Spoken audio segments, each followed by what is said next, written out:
à GoFM. Voici le Doc Mayou. Deuxième de la semaine, 25 novembre. Le Doc Mayou, on vous salue, bonjour. Oui, bonjour, Jonathan.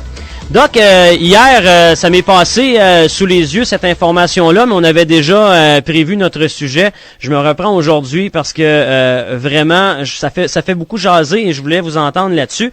Ce jeune Américain du côté de la Floride qui s'est suicidé en direct, méchante patente, hein? Ouais. Ah ben. Vous trouvez pas? Ben, écoute, raconte un peu les événements. Ouais, ben on va établir le paramètre du cadre avant d'en jaser. Donc, je vous rappelle les faits. C'est un adolescent qui vit en Floride. Lui, il s'est suicidé en direct sur Internet, donc filmé par une fameuse webcam. Et il avait fait part sur un site Internet de son intention de se tuer. C'est ce que les autorités locales ont dit. Et là, il y a quelqu'un des services médicaux dans ce coin-là qui a confirmé donc que Abraham Biggs, 19 ans, est mort la semaine dernière. Il a avalé une dose mortelle de médicaments et il était en direct sur le fameux site Internet Justin.tv. Et là, les Internets suivaient le suicide, la détérioration finalement de la victime. Il y en a qui l'encourageaient, il y en a d'autres qui essayaient de lui parler pour le convaincre de faire quelque chose. Et c'est drôle, il n'y a pas grand monde qui a appelé les autorités. On a entendu presque qu'il soit à l'agonie, finalement, qu'il soit presque mort avant de le faire. Moi, honnêtement, je me disais hier, quand j'ai vu ça passer, Doc, ça ressemble à un film, mais on est dans une réalité, là. C'est ça. Alors, c'est un individu profondément révolté, profondément écœuré par ce qu'il vivait, ce qu'il a vécu. Ah oui, c'est... D'où l'importance de bien élever les enfants. On le dira jamais assez. Oui, ben on en parlait hier.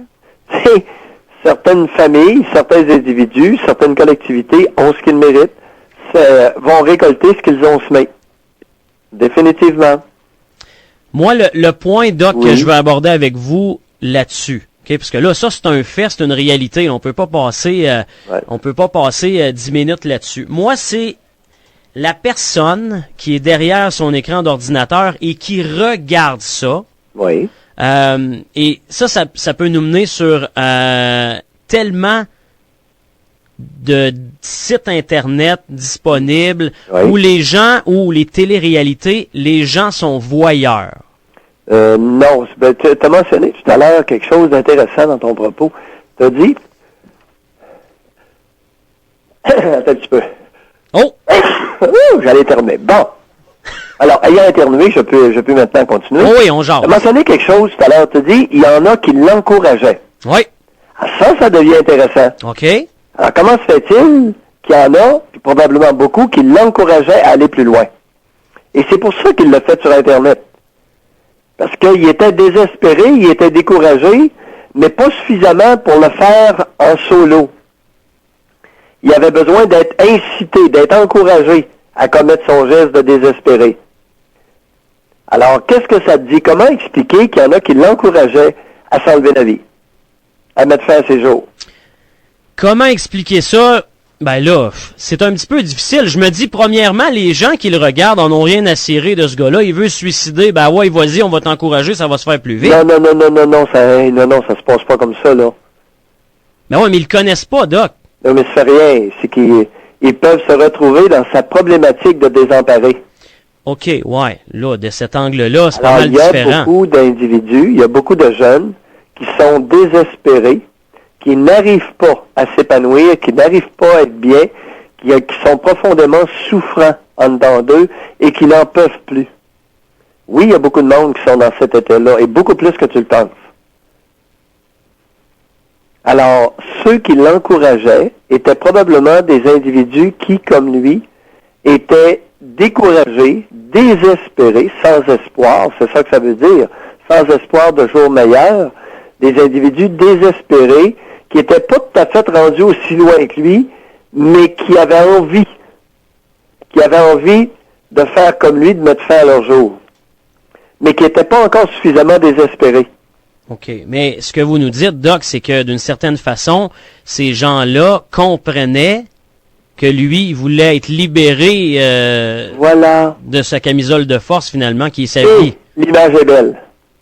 Libéré de sa camisole de force psychologique, installé par ses parents, par les enseignantes et un petit noyau autour de lui. Depuis son plus jeune âge. Donc, Jonathan, oui. ce genre de désespoir-là ne naît pas en quelques mois. Généralement, ce type de désespoir-là habite les personnes de longue date. Tu sais, le rôle de la mère est je ne voulais pas dramatiser et utiliser cette carte-là. Ce matin, tu l'amènes, on va l'amener, on va en parler. Le rôle de la mère ou le rôle d'une femme maternante auprès d'un petit être humain est extrêmement important. Tu n'as même pas idée. C'est une question de survie. J'ai dit, tu m'as entendu dire à maintes reprises, le rôle de la mère est déterminant pour la vie de l'être humain. Est un déterminant. C'est-à-dire, c'est quelque chose d'essentiel, de fondamental, qui va influer sur le comportement de quelqu'un pendant toute sa vie. OK? Ouais. Bon, ben, il dit ben des affaires, ta. Alors là, vous l'avez en pleine face, là. Si un petit être humain n'a pas une femme maternante qui veut s'en occuper quand il est tout petit, dans la plupart des cas, il va finir au bout d'une corde ou avec cette histoire-là sur Internet. Dans la plupart des cas, Doc, vous poussez pas un peu? Non. Alors, drogué, et encore hier, je voyais une femme de 47 ans.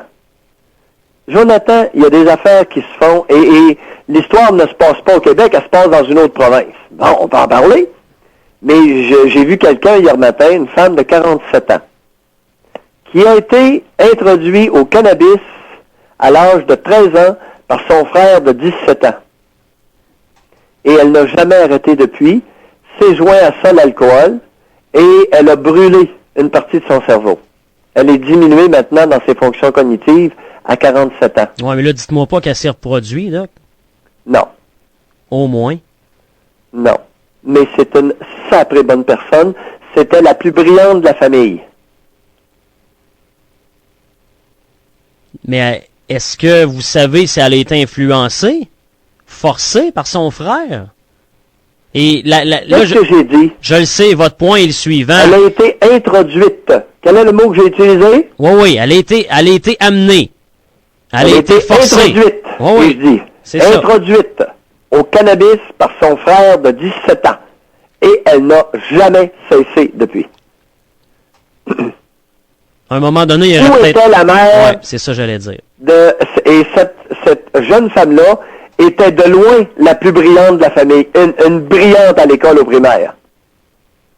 Une brillante à l'école au primaire qui a terminé une 10e année. Une brillante. Mais très là, brillante. oui. Une première de classe. Mais rendu à 15 puis à 17 ans, là, à un moment donné, là, le père aussi là-dedans, là, Doc? Le père, il travaillait. Il y avait 9 enfants à nourrir. Elle était la 9e de 9. OK. Où était la mère?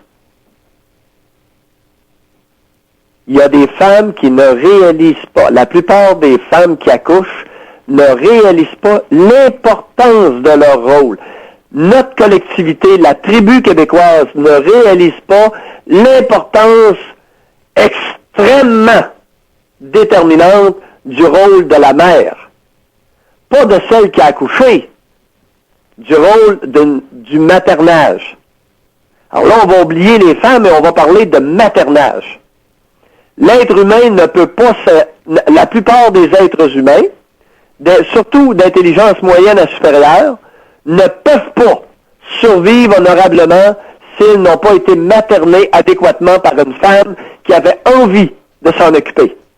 Une femme, pas celle qui a accouché, une femme en quelque part qui avait envie de s'en occuper. Tu me suis? Oh oui. Et ça, je vais le répéter, je vais vous radoter ça dans les oreilles jusqu'à temps que vous ayez le cerveau lavé.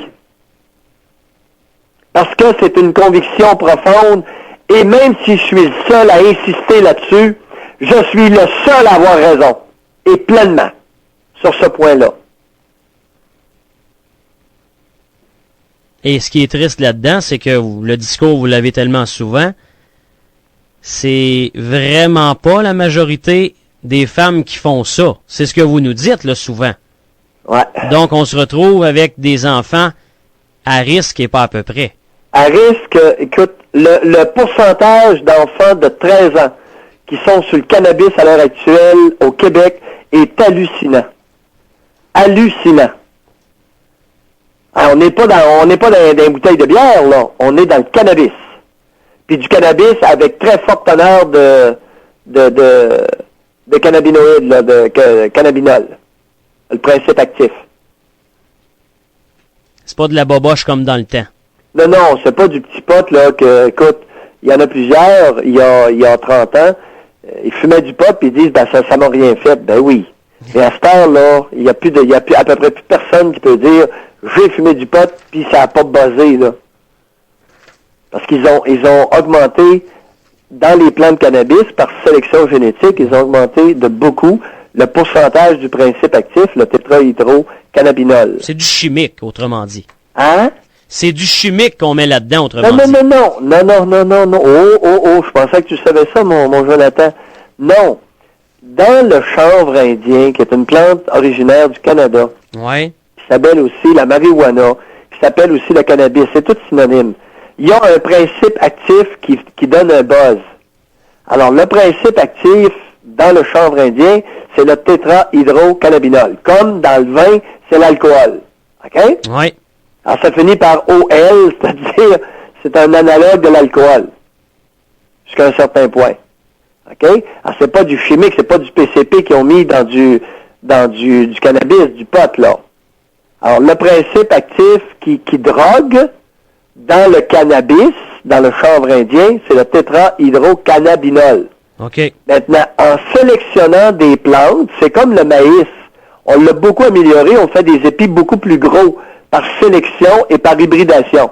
Alors, dans le cannabis, dans les plants de cannabis, de pot, ils ont fait la même chose. Ils ont sélectionné des plants de pot avec une beaucoup plus forte teneur en tétrahydrocannabinol. Comme, par exemple, tu vas avoir du vin à 14%, mais on peut le concentrer et se faire du fort à 40% en distillant. Exact. Tu comprends? Oh oui. Et de façon naturelle, ils ont augmenté le pourcentage de ce qui drogue dans le cannabis. Et c'est pour ça que cette plante-là devient vraiment inquiétante pour des fins récréatives. Parce que le danger que tu restes accroché, dès le début, est très élevé à cause du pourcentage. Et là, les vendeurs de drogue rajoutent du PCP. Fait que ceux qui sont à la recherche d'un paradis artificiel, ils pognent, puis rapidement et fortement, dès le début. OK. Ils n'ont pas besoin de puffer 2 heures de temps, là. Tu comprends? Ouais. 3-4 puffs, monsieur, puis ils sont partis. Alors, ceux qui sont profondément malheureux et recherchent un éloignement de leur souffrance intérieure, ils l'ont après 3 puffs. Exact. Il faut bien comprendre ce qui se passe, là. Et les dommages sont terribles.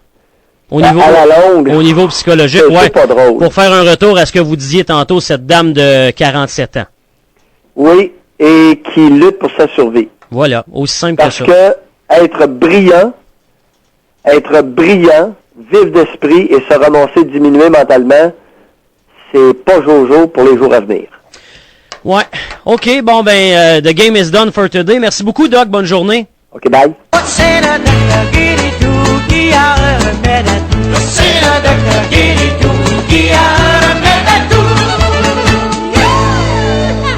Le Doc Mayou. Du lundi au vendredi à 8h05 et 17h45. À GoFM. Latitude Rock.